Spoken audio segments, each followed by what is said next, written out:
You know, life doesn't always give you the tools you need, but sometimes, it's the obstacles that teach you how to build. Let me tell you about Maria. Maria grew up in a small, remote village surrounded by mountains. Her village was beautiful, but it had one big problem: a dangerous river cut them off from the nearest town. There was no bridge, no easy way across, just an old, creaky boat that couldn't carry much. As a child, Maria would watch her parents struggle to cross the river just to get supplies. She'd see farmers lose crops because they couldn't transport them in time. And worst of all, she saw her neighbors struggle to get medical help when they needed it most. But Maria was a dreamer. She didn't just see a problem, she saw a challenge. And even though she didn't have money, tools, or support, she decided she would change things. When Maria turned 16, she started studying. She'd sit by the river with books she borrowed from the town school, learning about engineering and bridges. She sketched designs on scraps of paper, dreaming of a bridge that could connect her village to the world. People laughed at her. "Maria, you're just a girl. You can't build a bridge," they'd say. Even her parents told her it was impossible. But Maria didn't listen.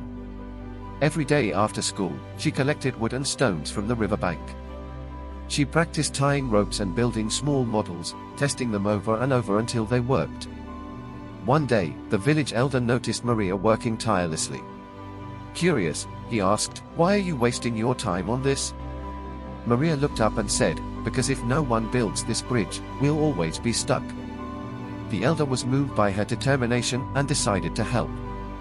He gathered the villagers and convinced them to support Maria's vision. Some brought tools, others brought materials, and soon, the entire village was working together. It wasn't easy. The river was wild, the materials were scarce, and they faced setbacks at every turn. But Maria never gave up. After 2 years of hard work, the bridge was finally complete. It wasn't just a bridge of wood and stone, it was a bridge of hope, built with determination and teamwork.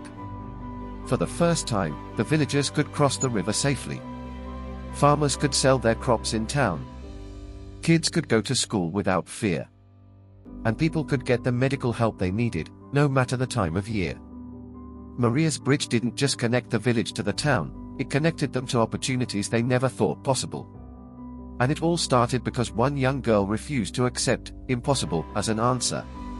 So, the next time someone tells you something can't be done, remember Maria.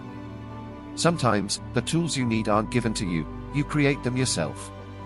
Do you believe in the power of one? Like and share to inspire others. Subscribe to Hope Echoes for weekly stories of hope and motivation.